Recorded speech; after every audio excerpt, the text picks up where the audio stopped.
Welcome everyone. So this session today is looking at all of the work that we've done in public sector food procurement. And as many of you know, we have focused this work on primary school meals and looking at to evaluate the environmental, economic and social impacts of different models of procurement. And as some of you may have heard in the plenary, looking at sort of models that both looked at low cost, where cost was the primary delivery, and those who had a more sustainable criteria built in.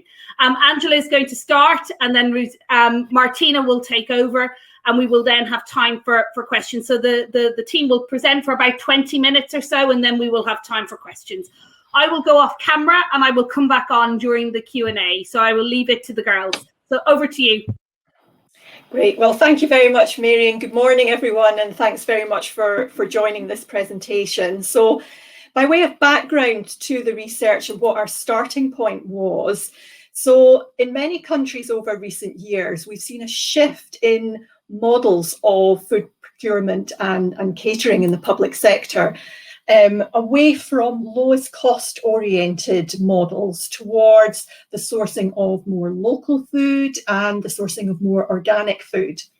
And although research in this area has been growing, there's been very few studies that have systematically sought to compare what the sustainability impacts are of these different models of public food procurement. And so our research was aiming to fill that gap.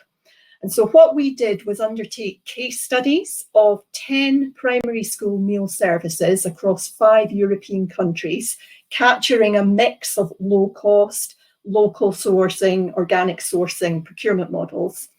And in each of these case studies, we investigated a range of sustainability impacts as shown by the questions listed here.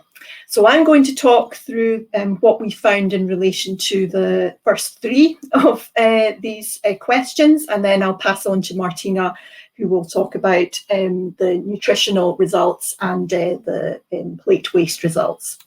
Before I start talking about the results, though, just so that you have a picture of where the case studies were and what they comprised. So you'll see here that in each of the 5 countries, we undertook a contrasting pair of cases. In 4 of the countries, the pair consisted of a low-cost oriented procurement in the meal service and a local sourcing model of procurement. In Italy, where regional laws preclude the existence of low-cost meal procurement for primary school meals, the 2 cases were a local organic model of procurement in Parma and an organic model of procurement in Lucca. So in each of these 10 cases, we gathered information about food procurement. We undertook interviews with a range of stakeholders in the meal service and along the supply chain. We nutritionally analysed the menus, undertook canteen observations, and we collected and analysed samples of plate waste. So it was a fairly hefty data set that we had. What did we find? Well, let me share with you first of all what we found in terms of the carbon footprint of these 10 meal services. To measure this, we gathered information about the carbon emissions from the production of the agricultural produce in its raw state, all the way through processing, transport, and to the emissions associated with waste disposal. Now, in terms, first of all, of which foods were purchased by the schools, what this diagram shows you is the 10 case meal services, a bar for each, and the numbers on top of each bar show you what weight of food went on the plate for the average meal in each case. And so you can see, for example, the 2 Italian cases in the middle here, on average, they put the most food on the plate. The colour coding shows you which kinds of foods were on the plate and in what proportion. So the dark green is the fresh fruit and vegetables. You'll see that again looking at Italy. A high proportion of the total food on the plate was fresh fruit and veg. The dark red is fresh meat, of which a large proportion is beef. And you'll see that the 2 Greek cases and the 2 Serbian cases, there's a a relatively high proportion of beef on their plates, on their menus, in the average menu. In the UK, we see that they had the lowest proportion of fresh fruit and veg and the highest proportion of processed fruit and veg. So the question is, how do these procurements translate into carbon emissions? So on the next diagram, we again have the 10 case meal services, but on this diagram, we have 2 bars per case. The left-hand bar of the pair shows you the weight of food exactly as was shown in the previous slide. The right-hand bar in each pair shows you the corresponding carbon emissions. And you'll notice that the right-hand bars have 2 extra colours. They have dark blue, and that is the transport emissions associated with delivering the meals.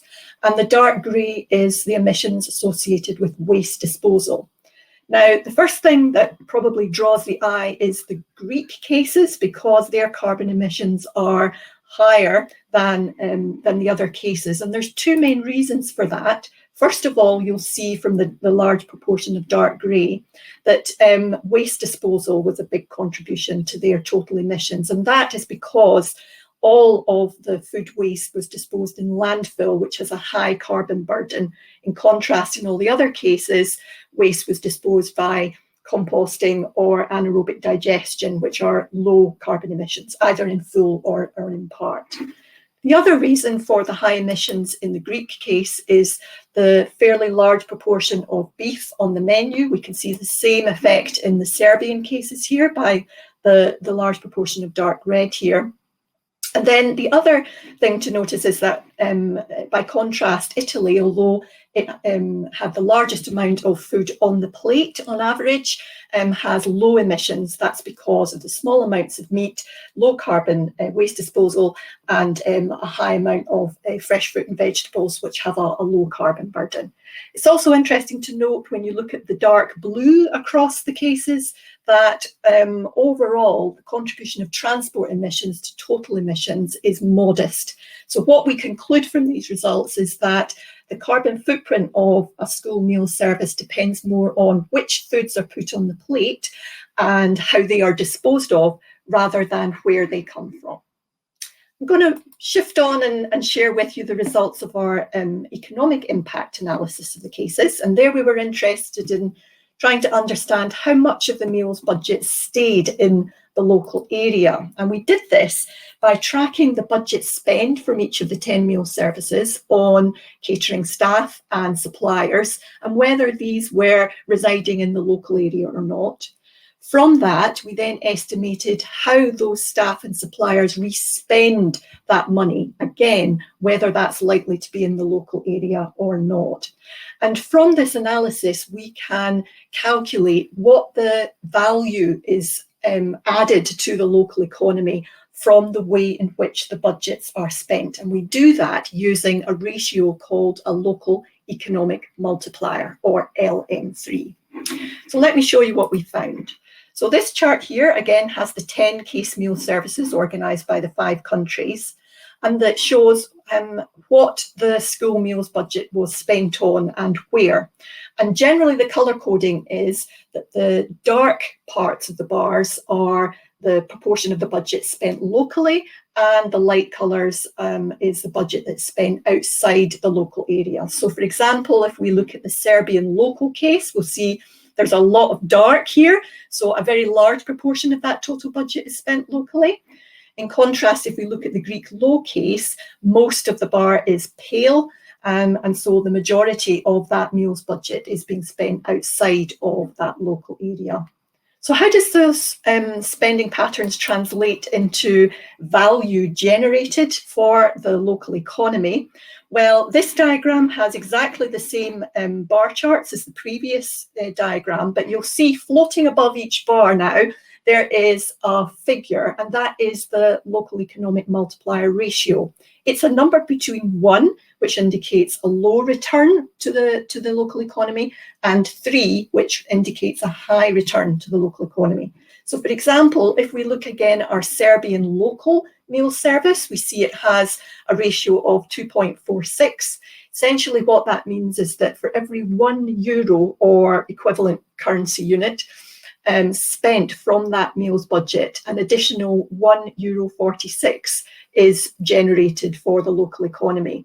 By contrast, in the Greek low case, with its ratio of 1.59, what that means is that for every €1 spent from that meals budget, only an additional 59 cents is generated for the local economy. So it gives you a sense of how local spending has an impact. Just before I move on, I want to show you something interesting that's there in the UK cases, because what you'll see is that although the UK loc case spent an awful lot more on local suppliers than the low case, as indicated by the difference in the dark green here, actually overall their economic multiplier ratios were almost identical.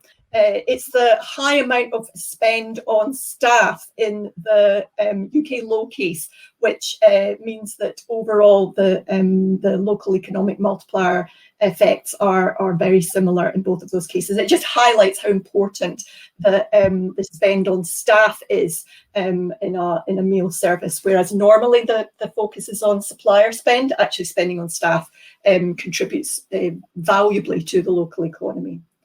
So. Excellent. So I think that's you now. It obviously it was obviously saying you had done enough. So I'm going to move on to Martina. Yes, there were the social impact results there, Mary, but we can skip through those because I think it's important to pass on to Martina so that we get that side of things. So. Okay. So this part of the research was led by Zagreb team. So we wanted to find out what was on the menu and how nutritious were the meals. So we asked our partners to collect a sample of daily menus. Actually, we asked them to collect for 5 consecutive days during 2 seasons. Then we calculated the nutritional value of those menus. We used national food composition tables, and we compared the results with the national recommendations. So in 4 countries, in Croatia, in Serbia, in Italy, and Greece, students during school lunch have only 1 meal option, including a main dish, a salad, or a dessert, and a soup. But the UK cases were quite different. Children in UK during meals have up to 9 different meal options. While in those 4 countries, meals were more traditional character, in UK they can find burgers, chips, and so on. So our nutritional analysis revealed that the large proportion of daily menus were nutritionally inadequate. For example, you can see that in Greece, almost all menus were excessive in energy. While in Croatia, for example, the majority of menus were below recommendation for energy. Protein content was not a problem in all cases and in all countries, but carbohydrates, total fats, saturated fat acids, dietary fiber, and sodium, which are not presented here, were really concerning in some cases. Despite those changes, we concluded that the nutritional quality is not affected by the type of procurement model. We identified some other parameters, some other factors that were more important. We were also very curious how much of the food was wasted. So we asked our project partners in the same canteen to collect plate waste after lunch service. So leftovers were collected in 6 different bins. We wanted to investigate the associated nutritional loss, as well as financial loss and embodied carbon burden. Our results were also very alarming. Around 30% of served food ended up as a plate waste. The highest content was in Greek and Italian cases, and the most wasted food category was unfortunately fruit and vegetable, followed by starchy carbs. And that raised questions and concerns about the intake of course, dietary fiber, some micronutrients as well as energy. Also, these plate waste represent around a quarter of total food budgets and approximately the same proportion of embodied carbon emission. So it's very important to reduce the plate waste, and we have identified some factors that we think that could reduce the plate levels, and they are listed here. So, Angela, maybe you can continue. Sure. With the final remark.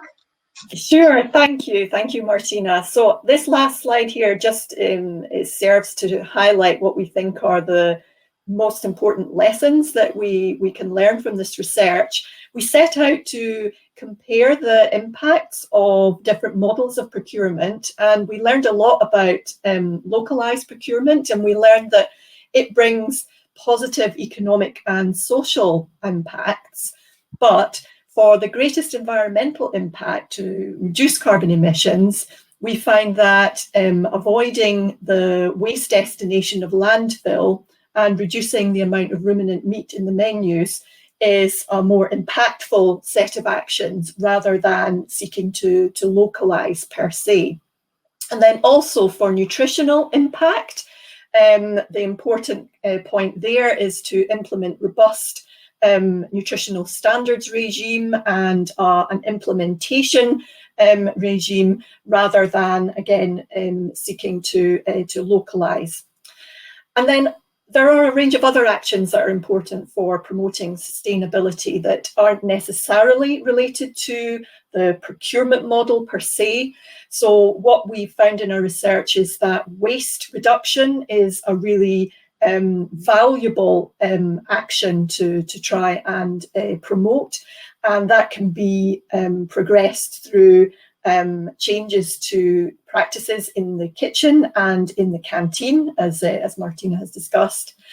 Really valorising and raising the status of the role of catering staff and the jobs that they do can be incredibly important for waste reduction, but also for educational purposes, social benefit, and also improving food quality. And seeking to integrate the catering staff service into the wider school life means that there's a possibility to maximise what the catering service has to offer and can bring much more to the table. So I think that brings us to the end of the presentation. As always, there's so much more that we could say, but I hope that that's captured all of the key points. Thanks very much for your attention, and we'd be very glad to answer any questions or engage in any discussion that you might want to prompt. But just to start off, I suppose I'd like to ask, given having been involved all the way along, I'd just like to ask you a difficult question about what is the things that most surprised you about the work that we've done over the last few years? Well, Martina? Tough question, Mary. I think the thing that really strikes me is the catering staff and the pivotal role that they have to play. I think that there's been a lot of focus on suppliers and where food comes from, and trying to strengthen the links in the supply chain. I think that research has focused attention a lot on that. But I think that has caused us to have something of a blind spot about the value that the catering staff service itself has to bring to bear, and the multiple ways that it can bring benefits, food quality, reducing waste, educational benefits, and so forth. So I think that would be the big one for really. Brilliant. There's a couple of good questions here coming in about the local area, Angela, and how that was defined. If you could give a little bit more information on that, and a few people interested in those social impacts that I cut you off on, and then I'll get to a question from Kelly Parsons about the sort of ways forward. Yes. So by local area, we took the approach of allowing the case participants themselves to define what the local area is, rather than trying to impose one single distance radius on all cases, because that didn't really recognise that there are geographical differences, there are supply chain differences across the different countries and regions. So approximately, on average, the local area in distance terms would have been around about 30 to 40 kilometres. It was smaller in the Serbian cases because of the nature of their supply chains, and a little bit bigger in the Italian and UK cases, for example. But we asked participants themselves to verify what their local area, what they considered their local area to be, and then we measured the economic impact according to those judgments. Excellent. Yeah, so there's another question about the key points in relation to the social impacts.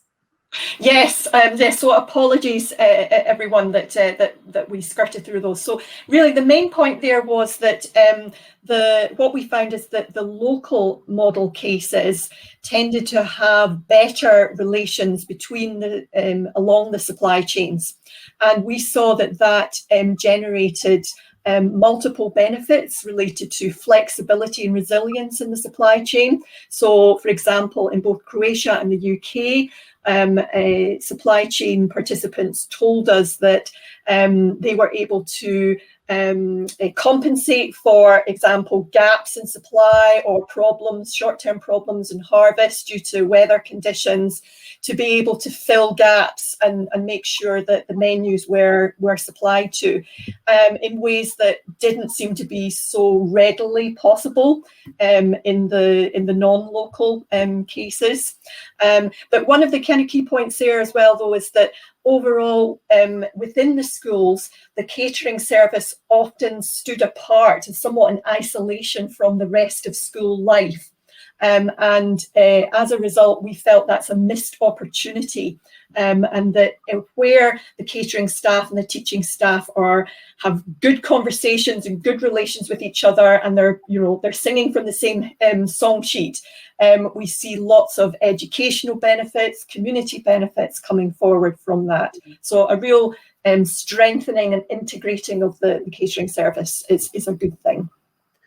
Okay, so there's I think we've probably time for one or two more questions. Just so Kelly Parsons has brought in a great question to ask us to maybe go a little bit further. Some of this, Kelly, is in some of the outputs, both in terms of the strategic guide that we've produced, as well as the exec summaries from the reports, and the newly launched MOOC that will be launched today. So you can find some there. But Angela, she's asking, can we talk about where we see the policies going, at what levels, and what kind of support and change do we think is needed in order to enhance the supply chains, and maximize the value, as well as minimize waste? Yes, well, this is a huge question, and such an important question, isn't it? And we've been talking about this ourselves, haven't we, Mary, very recently and ongoing. I think maybe if I was asked to say one thing about the policy, I think that the importance of integrating the policy imperatives for nutrition with the policy imperatives for procurement and green sustainability issues, and trying to bring those together. I think that to date, often they operate on parallel tracks.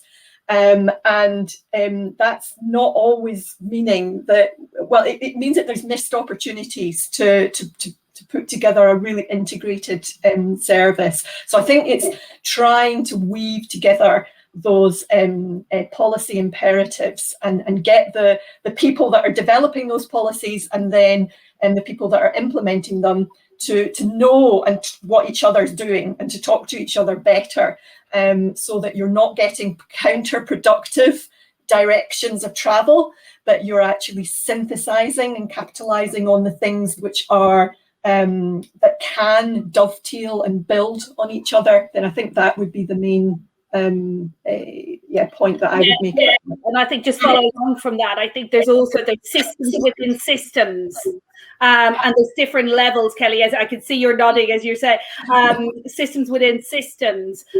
And we have to appreciate what can be done at a more national or international level, what can be maybe centralized and supported across local authorities or municipality levels, where you can get those synergies, but also then really appreciate the importance of localized knowledge and understanding and staffing and resources.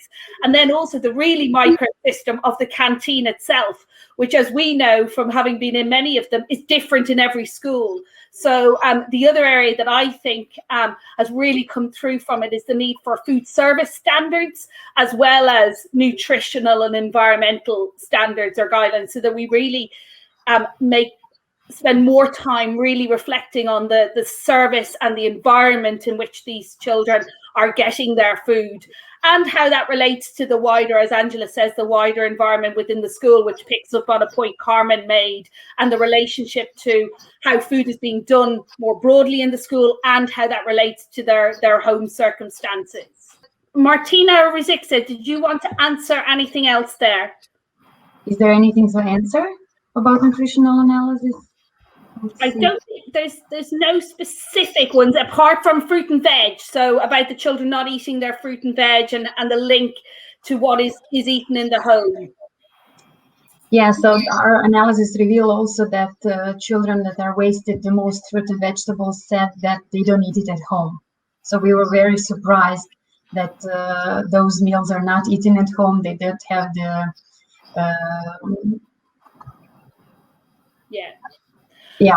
Yeah, I think some of it is about menu design, isn't it? And it might be a little bit of hidden vegetables in some cases. Yes, of course. So we did prepare some meals and offer to schools to include that we put vegetables inside of some dishes, and so children will try to eat it, and then we will be able to accomplish our goal to increase the intake of fruit and vegetables. So, and please do feel. I think it's worth saying. Go, Angela. No, I just wanted to say, I think it's worth pointing out that the Croatian cases that had relatively low levels of plate waste, and particularly one case. And do you want to just kind of confirm, Martina, because it's something that we didn't go into detail in the presentation. Yeah. What were the reasons why the plate waste was low? We were really surprised. They had only, I think, 12% or even lower, I think a couple of kilograms per week. The situation is that the cooks really prepare delicious meal. So you can have the same recipes, but it depends on the cooks. So they put an effort to present the food that it looks tasteful. The teachers are sitting together with the students, so to encourage them to eat more, because they are their role models. And also they have plenty of time to eat. It's not before the break, so that they have to hurry to finish up the meal and go on the playground. And also they can choose their own portion. So they can choose what portion they want to eat, and then there's no leftovers. So if somebody wants 2 portions, they can get it. So it's up to children, and the children are really connected with the cooks and the cooks with the teachers, and it's a great environment. So excellent. I'm just putting into chat the sort of other resources that are available. But of course, do feel free to contact anyone who's presented or from the wider project team, and we'd be more than happy to go into any particular area in more detail. There are some academic journal articles either under review or in prep at the moment, in addition to the already published reports and the strategic guide and the MOOC. So please go and explore those. So thank you, ladies, and I hope everyone has enjoyed that. And there is a little bit more in some of the work package 9 presentations that are related to school food as well. So thank you very much.